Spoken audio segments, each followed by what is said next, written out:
반가워요, 6학년 친구들. 잘 지냈나요? 이번 시간 직육면체와 입체도형의 겉넓이를 구하는 방법을 알아보려고 합니다. 겉넓이, 생활 속에서도 많이 사용을 하게 되는데요. 우리가 어떤 상자를 포장하려고 한다, 이때 필요한 포장지, 그 양을 구하고자 할 때 바로 겉넓이를 활용하게 되지요. 겉넓이 구하는 방법 자세히 알아볼게요. 직육면체의 겉넓이를 구하기 위해서 직육면체 하나를 머릿속에 떠올려 보세요. 가로 7cm, 세로 6cm, 높이 5cm인 직육면체의 겉넓이를 구해 볼 건데요. 그러면 이런 경우 그 직육면체의 전개도도 머릿속에 떠올릴 수 있겠죠. 전개도는 다양하게 떠올려주면 됩니다. 우선은 겉넓이라고 했으니까 6면의 넓이를 각각 따로따로 구해서 더해주는 방법이 있겠죠.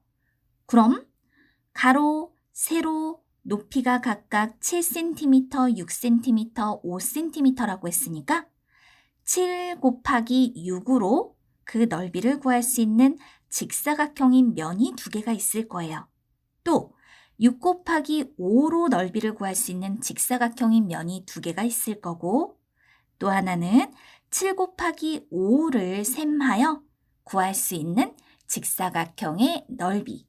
자, 그런데 그 넓이도 역시 2개가 있잖아요. 그럼 어떻게 될까요?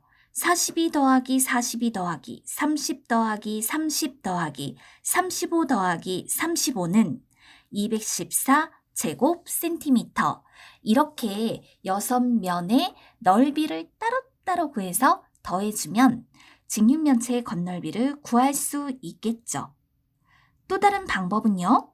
조금 전에 우리 그 면의 넓이가 42, 42 같은 게 2개 있었고, 30, 30 같은 게 2개였고, 35, 35 같은 게 2개였죠. 그래서 합동인 면 사이의 관계를 활용해 주는 거예요.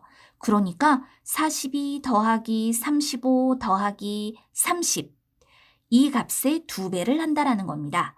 이걸 우리는 어떻게 정리할 거냐면 한 꼭지점에서 만나는 세 면의 넓이의 합에 2를 곱한다라고 정리를 해둘 거예요. 한 꼭지점에서 만나는 세 면의 넓이의 합에 2배를 하는 것은 합동인 면이 2개씩 세 쌍이 있음을 활용해 준 것이죠. 이것이 직육면체의 겉넓이를 구하는 2번째 방법이 되겠습니다. 세 번째 방법은 두 밑면의 넓이와 옆면의 넓이를 더해주는 거예요. 그래서 이렇게 기억할게요. 한 밑면의 넓이 곱하기 2 더하기 옆면의 넓이라고요. 가로, 세로 높이가 각각 7cm, 6cm, 5cm인 직육면체에서 가로, 세로를 곱한 값이 한 밑면의 넓이라면 그럼 7, 6에 42죠. 그런데 그와 같은 면이 2개가 있죠. 이게 바로 밑면이잖아요. 그래서 한 밑면의 넓이의 2배, 42 곱하기 2에다가 옆면의 넓이를 더해주는데 옆면이 4개니까 따로따로 넓이를 구해서 더해주어도 좋지만 이런 경우 옆면인 직사각형 4개를 이어붙였다라고 생각하면 커다란 직사각형 하나가 나오게 되잖아요. 이때 이 커다란 직사각형의 가로는 직육면체에서는 한 밑면의 둘레와 같아요. 따라서 가로 더하기 세로 더하기 가로 더하기 세로, 7 더하기 6 더하기 7 더하기 6, 여기에다가 높이인 5만 곱해주면 옆면의 넓이를 한꺼번에 구할 수 있다는 거죠.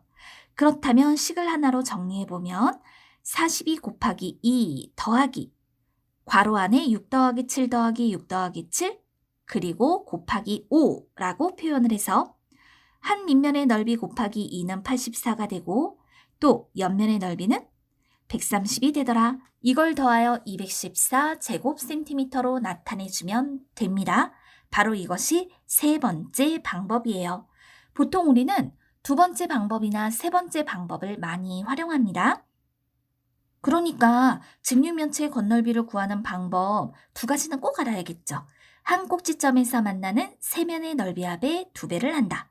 또는 한 밑면의 넓이에다가 옆면의 넓이를 구해서 더한다. 이 2가지만큼은 잊지 말고 기억해 두자고요.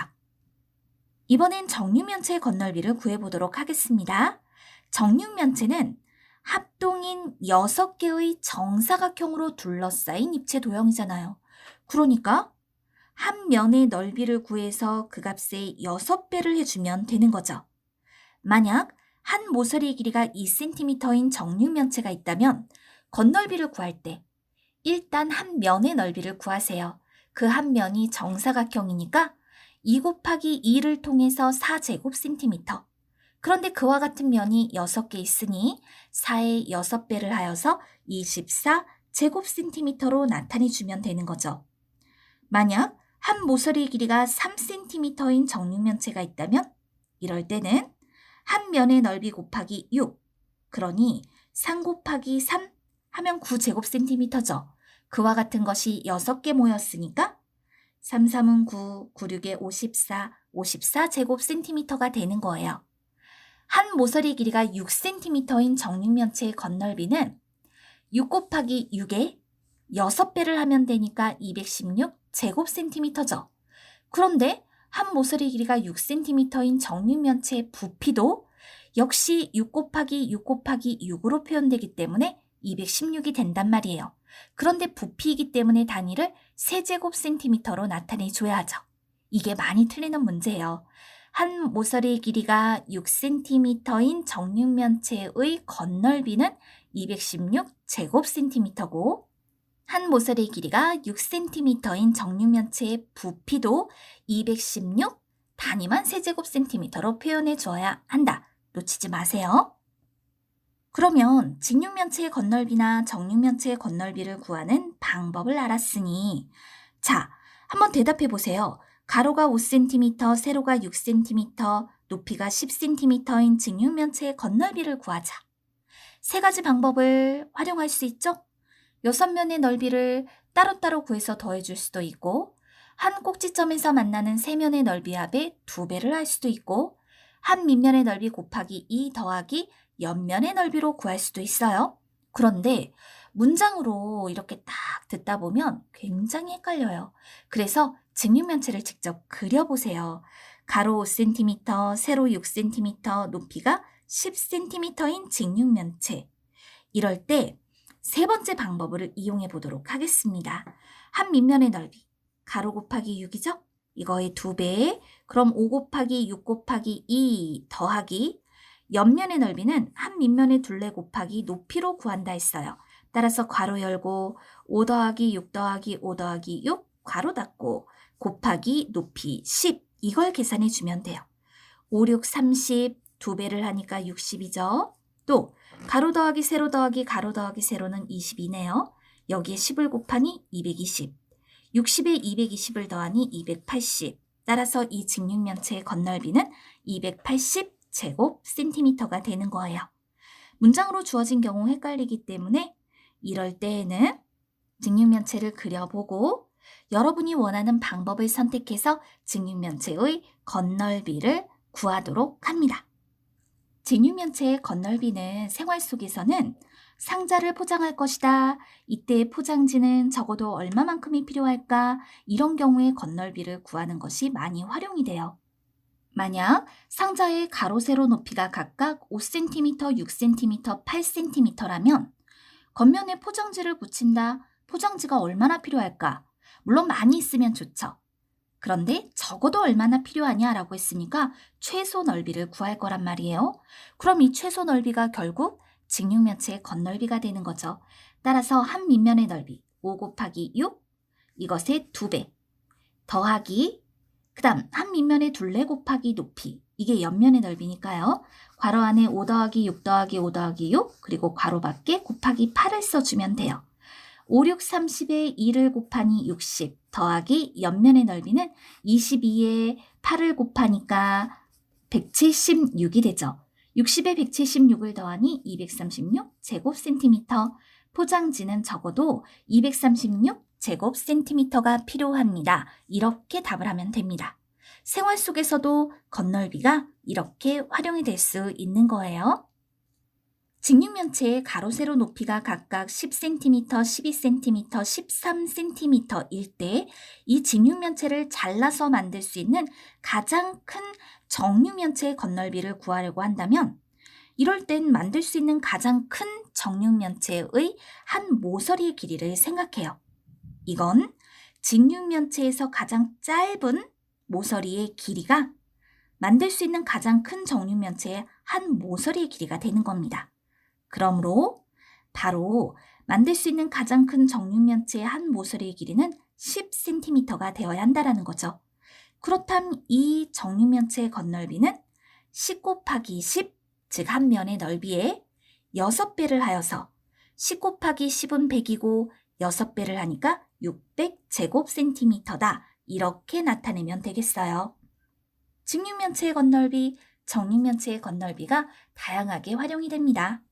만약에 커다란 직육면체가 있었는데 거기에서 작은 직육면체를 잘라내서 위에서 봤을 때 기역자 모양으로 생긴 입체 도형을 만들어냈다면 이런 복잡한 입체 도형의 건널비는 어떻게 구하면 될까요? 이것도 똑같아요. 밑면의 넓이를 구하는 거예요. 그러면 한 밑면의 넓이는 커다란 직사각형에서 작은 직사각형의 넓이를 빼면 되죠.